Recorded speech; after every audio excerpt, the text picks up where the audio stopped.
اب میں جس شخصیت کو دعوت دوں گا، حضرت خواجہ شمس الدین عظیمی صاحب کسی تعارف کی محتاج شخصیت نہیں، وہ کوئی شخصیت ہی نہیں وہ کوئی نام ہے۔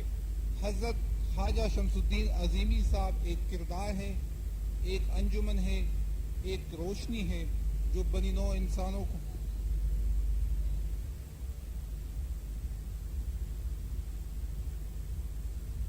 الرحمن الرحیم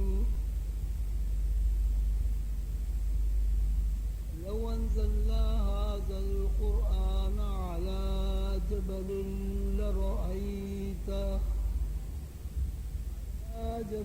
لرأيته خاشعا متصدعا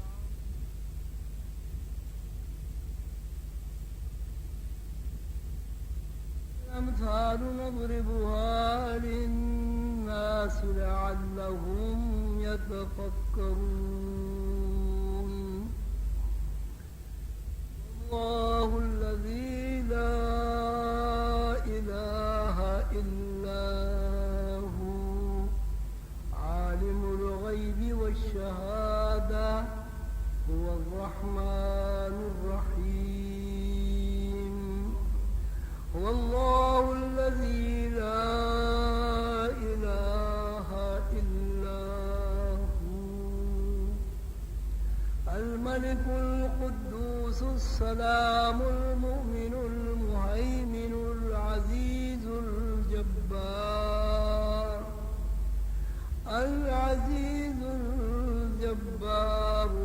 المتكبر سبحان الله عما يشركون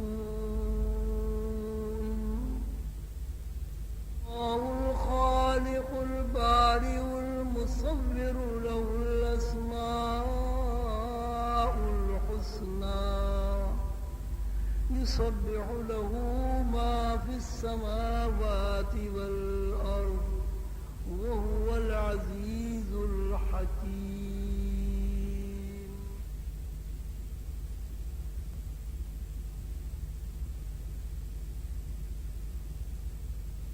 بھی بدلے گی، انوار اور رحمتوں کی بارش بھی برسے گی، اور کیا پتا کوئی صاحب دل خاتون یا صاحب دل حضرات میں سے کوئی ایسے ہوں جن کی دل کی آواز رسول اللہ صلی اللہ علیہ وسلم کے دربار اقدس میں جا کر دستک ثابت ہو، اور حضور آقا نامدار تاجدار مدینہ خاتم الانبیاء محمد رسول اللہ صلی اللہ علیہ وسلم کی نظر التفات ہم گنہگاروں پر پڑ جائے۔ وہ تو آقا ہیں، نوازش و اکرام ان کی عادت ہے، عاصیوں پر گنہگاروں پر اپنے ہر امتی پر رحمت ہیں، بلکہ امتیوں پر رحمت نہیں ہے، اللہ تعالیٰ کے ارشاد کے مطابق عالمین کے لیے رحمت ہیں۔ اللہ تعالیٰ رب العالمین ہیں، اپنی مخلوق کو زندہ رکھنے کے لیے وسائل پیدا کرتے رہتے ہیں۔ حضور رحمت للعالمین ہیں، اللہ کے بنائے ہوئے وسائل کو کھلے ہاتھوں تقسیم کرتے رہتے ہیں۔ وما ارسلناک الا رحمت للعالمین۔ اللہ تعالیٰ فرماتے ہیں میرے محبوب بندے، میں نے تجھے عالمین کے لیے رحمت بنا کر بھیجا ہے۔ صلی اللہ تعالی علی حبیبہ محمد وسلم۔ سب لوگ ساتھ ساتھ پڑھیں، صلی اللہ تعالی علی حبیبہ محمد وسلم۔ صلی اللہ تعالی علی حبیبہ محمد وسلم۔ صلی اللہ تعالی علی حبیبہ محمد وسلم۔ صلی اللہ تعالی علی حبیبہ محمد وسلم۔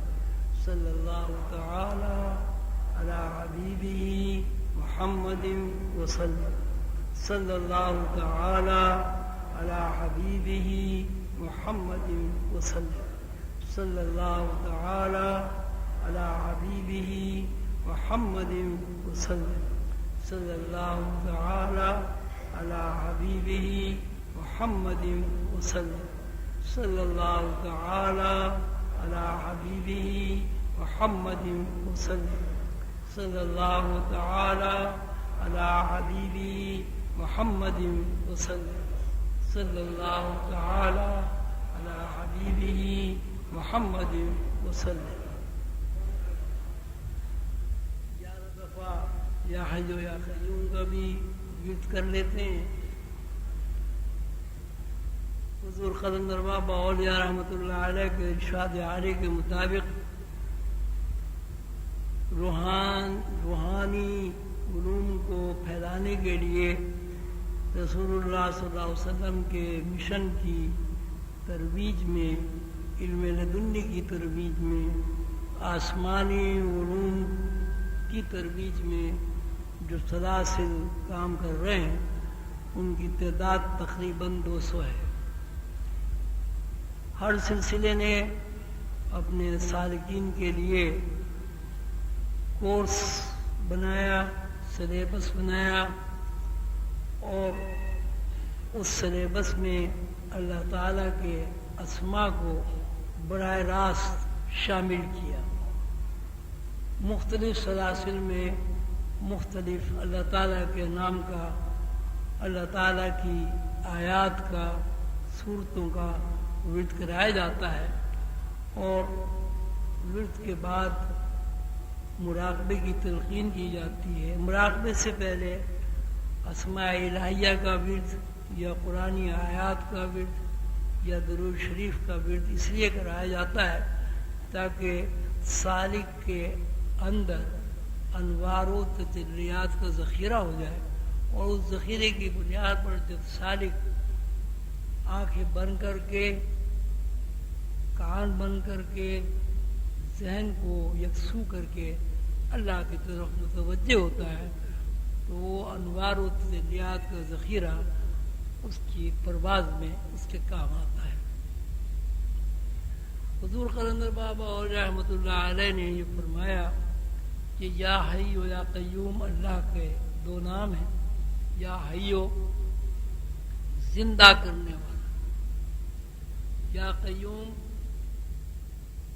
زندہ رکھنے کے لیے، قائم رکھنے کے لیے وسائل فراہم کرنے والا.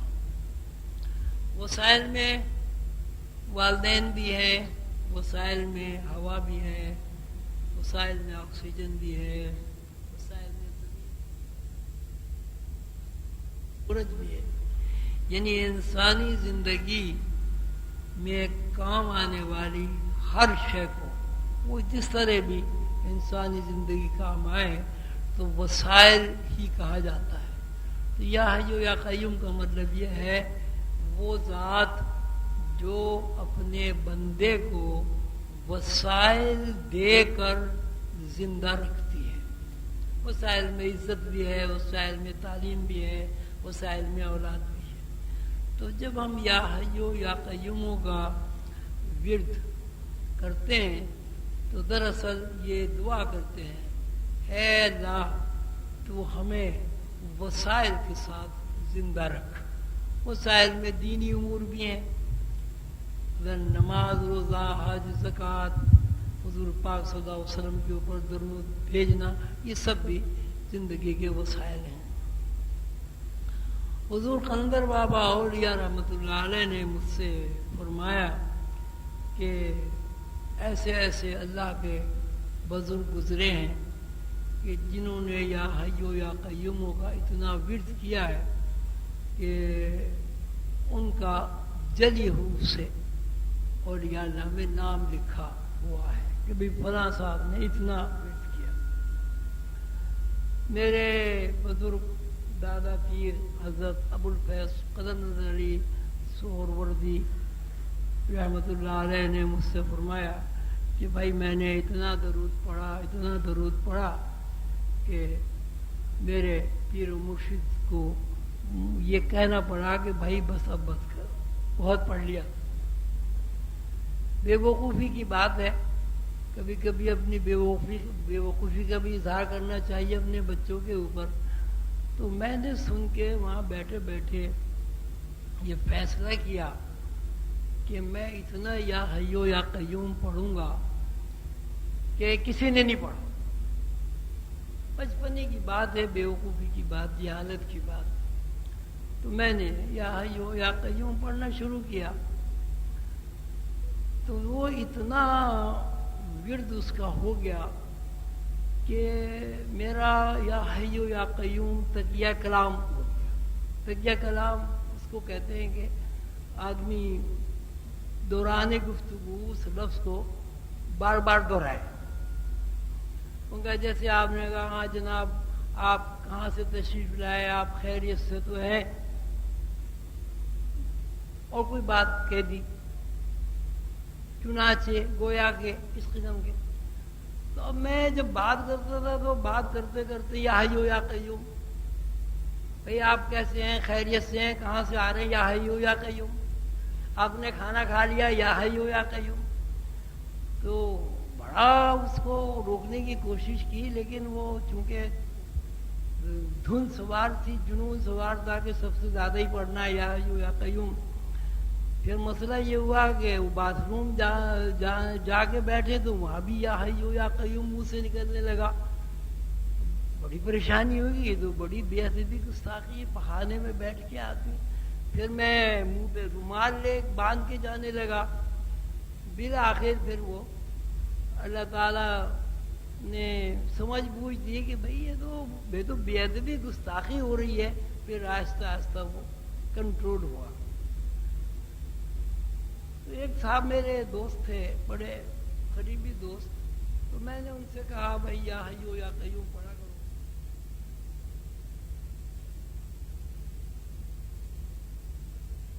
کیا برکت ہے؟ تو میں کہا یار مجھے تو یہ برکت یہ نظر آتی۔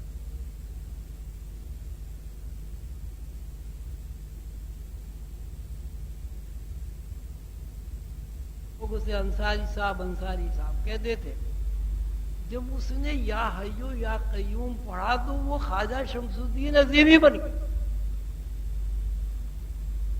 تو یا حیو یا قیوم کی فضیلت تو یہ ہے کہ آدمی عظیمی بن جاتا ہے۔ تو اللہ تعالیٰ آپ سب کو توفیق دے۔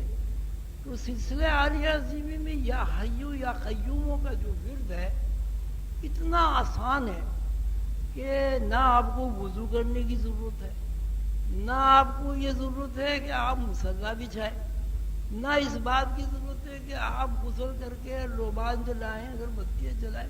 حضور قلندر بابا فرماتے ہیں کہ اللہ حاضر و ناظر ہے، زبان پاک ہے، چلتے پھرتے اٹھتے بیٹھتے سوتے جاگتے کاروبار کرتے یا حیو یا قیوم یا حیو یا قیوم یا حیو یا قیوم پڑھو۔ جتنا یا حیو یا قیوم پڑھو گے اللہ تعالیٰ تمہاری طرف متوجہ ہوگا، اور جتنا اللہ متوجہ ہوگا اتنا ہی آپ کے اندر انوار و تجلیات کا ذخیرہ ہوتا چلا جائے گا۔ انوار و تجلیات کا ذخیرہ جس بندے کے اندر ہو جائے تو ظاہر ہے وہ تو پھر فرشتے بھی اس کی طرح متوجہ ہو جاتے ہیں۔ حضرت بایزید بستامی کا ایک بڑا مشہور قصہ کتاب میں ہے، آپ لوگوں نے پڑھا ہوگا کہ وہ سیر کے دوران عرش پر پہنچ گئے۔ وہاں یہ دیکھا کہ فرشتوں کی قطاریں لگی ہوئی ہیں، کوئی رکوع میں ہے، کوئی سجدے میں ہے، کوئی قومے میں ہے، کھڑا ہوا ہے۔ تو انہوں نے کہا کہ اسی نے فرشتے، کروڑوں فرشتے، جو سجدے میں ہے سجدے میں پڑا ہوا ہے، جو رکوع میں ہے رکوع میں ہے، جو کھڑا ہوا ہے وہ کھڑا ہوا ہے۔ ایک پارٹی جو بہت بڑی تھی فرشتوں کی، اس کے پاس گئے، سلام دعا کی۔